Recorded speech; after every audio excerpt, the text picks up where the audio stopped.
Students, we had already discussed about value-added method and income method to measure national income of an economy. Now we will take up the third method to measure national income, that is the expenditure method.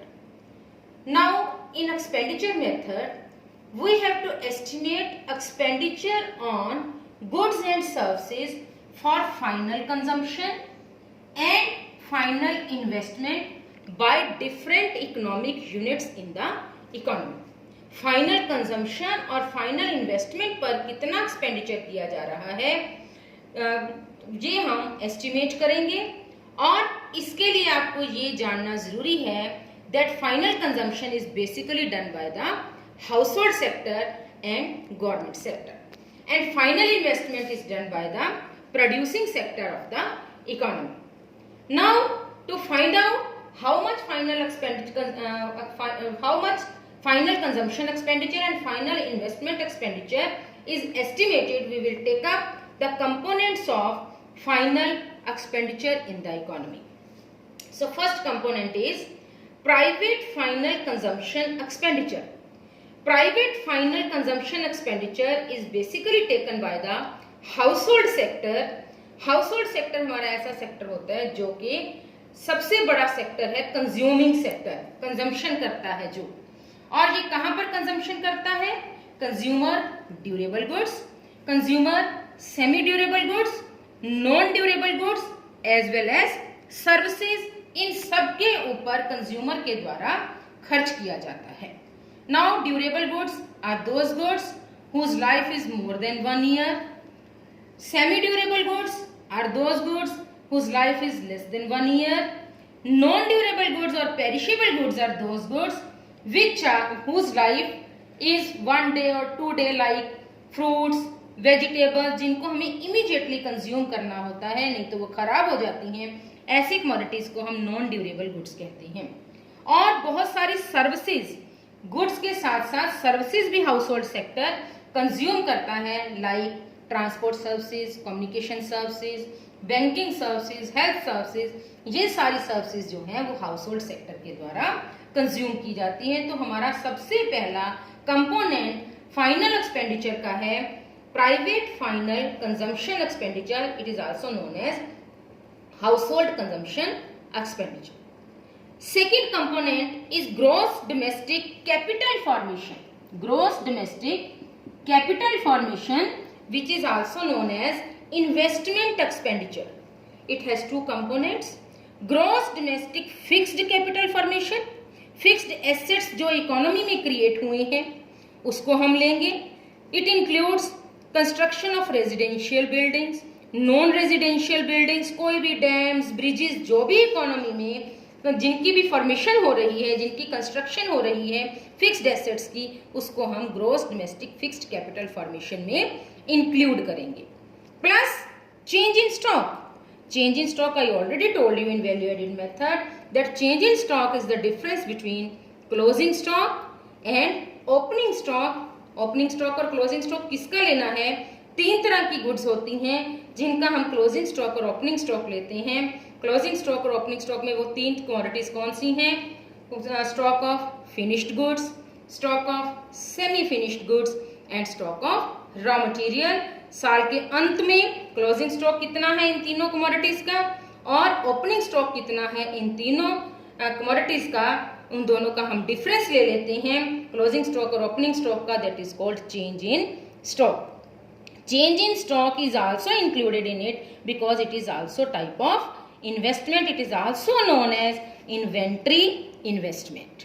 Inventory investment भी इसे कहा जाता है. इन दोनों को जब हम add कर लेंगे, gross domestic fixed capital formation plus change in stock is gross domestic capital formation. अब यहाँ पर एक बात आपको क्लियर कर दूं कि जब भी बोर्ड का एग्जाम आता है पेपर, तो उसमें एक्सपेंडिचर मेथड पे, इनकम मेथड पे न्यूमेरिकल पूछा जाता है, तो उसमें कंपोनेंट लिख देते हैं gross domestic fixed capital formation and change in stock. तो आपको अपना कंपोनेंट कौन सा लेना है? Gross domestic capital formation. इसको कैलकुलेट करने के लिए आपको gross domestic fixed capital formation plus change in stock दोनों को ऐड करना है, तभी आपका ये सेकंड कंपोनेंट कंप्लीट होगा, that is gross domestic capital formation.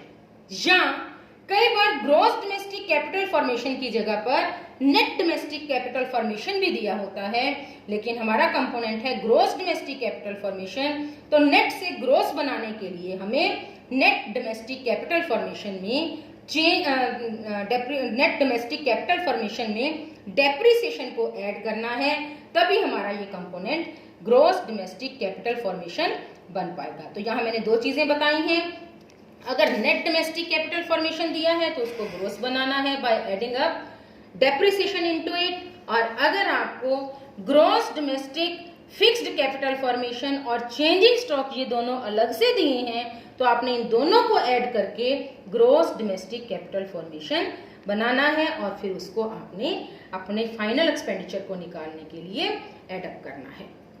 Third component is government final consumption expenditure.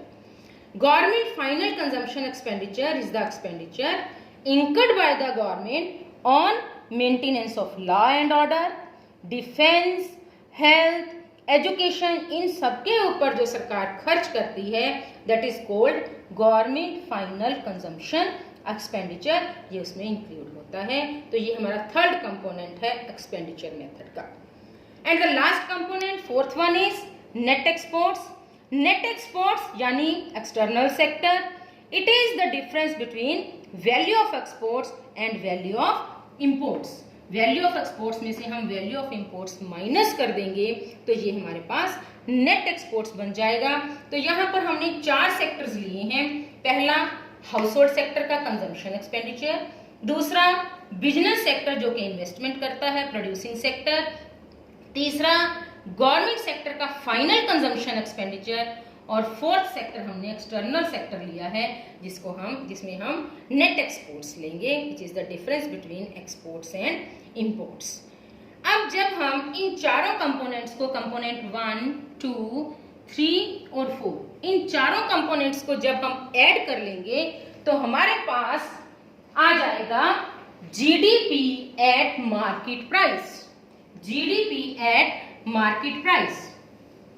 So GDP at market price is equal to C plus I plus G plus X minus M. C is consumption expenditure, private final consumption expenditure. I is investment expenditure, which is also known as gross domestic capital formation. G is government final consumption expenditure. And X minus M, X means exports and M stands for imports, it is net exports.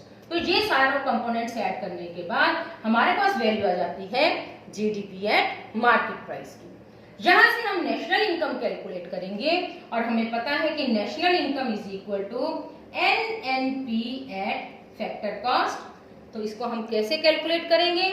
GDP at market price हमारे पास calculated है, वो हम निकाल चुके हैं। उसमें से सबसे पहले ग्रोस प्रोडक्ट को हमें नेट बनाना है, तो इसके लिए हम डेप्रिसिएशन माइनस करेंगे। डोमेस्टिक प्रोडक्ट से हमने नेशनल प्रोडक्ट बनाना है, तो डोमेस्टिक प्रोडक्ट और नेशनल प्रोडक्ट में अंतर किस चीज का होता है? Net factor income from abroad. और यहाँ पर एक चीज और देख लीजिए, अगर net factor income from abroad दिया हुआ है तो आप उस कंपोनेंट को एज इट इज ले लीजिए, लेकिन अगर net factor income from abroad नहीं गिवन, उसकी जगह पर आपको factor income from abroad and factor income to abroad given है, तो आप फैक्टर इनकम फ्रॉम अब्रॉड में से factor income to abroad minus कर दीजिए, तो वो हमारा कंपोनेंट बन जाएगा net factor income from abroad. या ये भी हो सकता है कि net factor income from abroad की जगह पर आपको दिया हो net factor income to abroad. तो इसका मतलब जहां पर हमने net factor income to abroad को माइनस करना है, प्लस नहीं करना है, हमारा negative component net factor income to abroad हमारा नेगेटिव कंपोनेंट बन जाएगा, उसको हम माइनस करेंगे यहाँ पर। और उसके बाद है हमने मार्केट प्राइस से फैक्टर कॉस्ट निकालनी है। मार्केट प्राइस और फैक्टर कॉस्ट का डिफरेंस जो रहता है वो नेट इनडायरेक्ट टैक्सेस का होता है, और यहाँ पर अगर नेट इनडायरेक्ट टैक्सेस दिए हुए हैं तो आप उसको एज इट इज ले लीजिए, अगर नेट इनडायरेक्ट टैक्सेस नहीं दिए हैं, वहां पर आपको हो सकता है कि इनडायरेक्ट टैक्सेस दिए हो, जीएसटी दी हो, हमें पता है कि जीएसटी इनडायरेक्ट टैक्स है, और साथ में सब्सिडीज दी हो, तो हम नेट इनडायरेक्ट टैक्स को कैलकुलेट कर सकते हैं इनडायरेक्ट टैक्सेस माइनस सब्सिडीज करके, तो यहाँ पर नेट इनडायरेक्ट टैक्सेस आ जाएंगे। तो इस तरह से हम जीडीपी एट मार्केट प्राइस से नेशनल इनकम पर यानी net national product at factor cost per पहुंच जाएंगे और नेशनल इनकम को कैलकुलेट कर लेंगे। So this is all about expenditure method. Now dear students, we will discuss about various precautions taken while measuring national income with the help of value added method, income method and expenditure method। क्या क्या सावधानियां हमें लेनी चाहिए जब हम national income को value added method से मेजर करते हैं।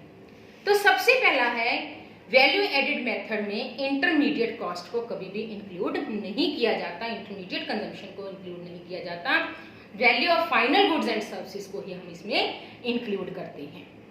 सेकेंड, यहाँ पर आपको ये ध्यान रखना है कि कुछ कमोडिटीज ऐसी होती हैं जिनकी प्रोडक्शन हम सेल्फ कंजम्पशन के लिए करते हैं। तो value of goods produced for self consumption, value of goods produced for self consumption is included in national income. जो चीजें हम सेल्फ कंजम्पशन के लिए प्रोड्यूस करते हैं, मान लीजिए एक किसान है, उसने 200 क्विंटल गेहूं की प्रोडक्शन की, उसमें से 100 क्विंटल उसने मार्केट में बेचने के लिए दे दिया, तो उसकी तो मार्केट वैल्यू बन गई 100 क्विंटल्स की।